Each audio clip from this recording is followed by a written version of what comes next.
Tu sais ce qui est ce fou? Se faire plaquer au sol, menotter, traiter comme une criminelle, juste pour avoir marché jusqu'à chez soi, enceinte de 8 mois et noire.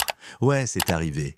Et pas dans un coin paumé, hein, à Belleville Heights, un quartier pavillonnaire bien tranquille, à 2 pas de Lyon, où les haies sont bien taillées et les voisins sourient, tant que tu rentres dans leurs normes. Ce jour-là, Inès Diallo, 30 ans, institutrice, rentrait chez elle à pied, sa robe bleue flottant légèrement au vent, une main sur son ventre rond, l'autre tenant une bouteille d'eau à moitié vide.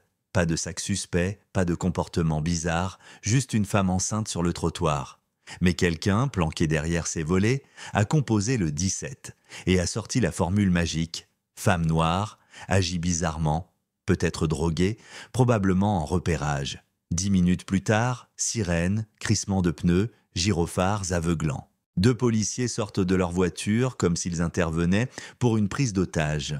L'un d'eux, l'agent Laurent Marais, grande gueule, mâchoire serrée, l'autre plus jeune, Thomas Bridet, nerveux, excité. Les mains en l'air, à genoux, Inès a à peine le temps de comprendre. Je suis enceinte ?»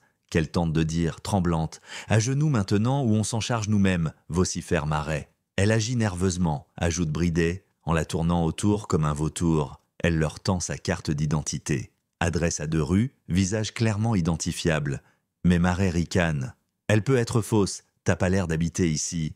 Et là, sans prévenir, il la pousse violemment. Elle s'effondre sur les genoux, son sac se vide sur le trottoir, papier, barre de céréales, une photo d'échographie. « Tu transportes des trucs? Tu fais la mule ?» crache Bridet. Inès sanglote. « Je suis prof, je rentre juste chez moi. » Mais rien n'y fait. Il la menotte, à terre, sous les regards et les caméras des voisins. Mais voilà le twist. Un SUV noir s'arrête au bout de la rue. Un homme en sort, costume sobre, regard de feu, commandant Malik Diallo, directeur régional de la sécurité intérieure et père d'Inès.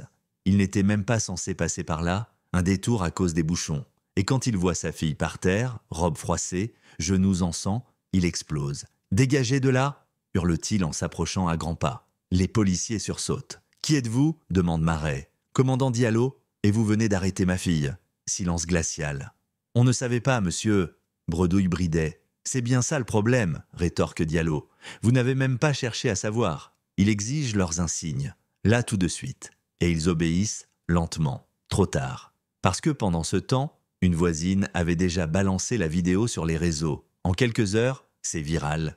Et comme par magie, les archives internes ressortent. 12 signalements contre ces 2 flics pour contrôles abusifs, tous enterrés.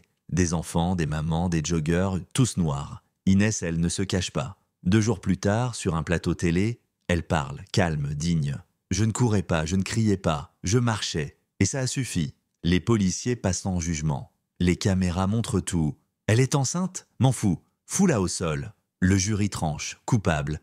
Interdiction d'exercer, programme de rééducation. Certains trouvent la peine légère. Mais Inès, elle regarde droit la caméra. C'est pas juste une affaire de prison, c'est une question de changement. Et on l'a eu.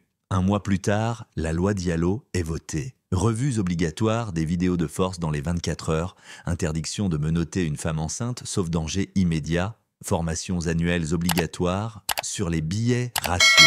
Et dans chaque commissariat, un panneau, désescalade, respect, humanité. 9 mois après l'incident, Inès donne naissance à une petite fille. Prénom, Amani, paix. Et 1 an après, elle refait le même trajet. Même robe bleue, cette fois avec une poussette. Les gens saluent. Un gosse lui dit bonjour et au loin, 2 petites filles au noir rentrent de l'école insouciantes, en riant. Inès sourit. Elle a créé de l'espace pour elle, mais toi, t'en penses quoi? C'était justice ou juste un début? Dis-le en commentaire. Et si tu veux que ces histoires soient connues, like, partage, abonne-toi. Parce qu'on ne peut pas changer ce qu'on refuse de voir.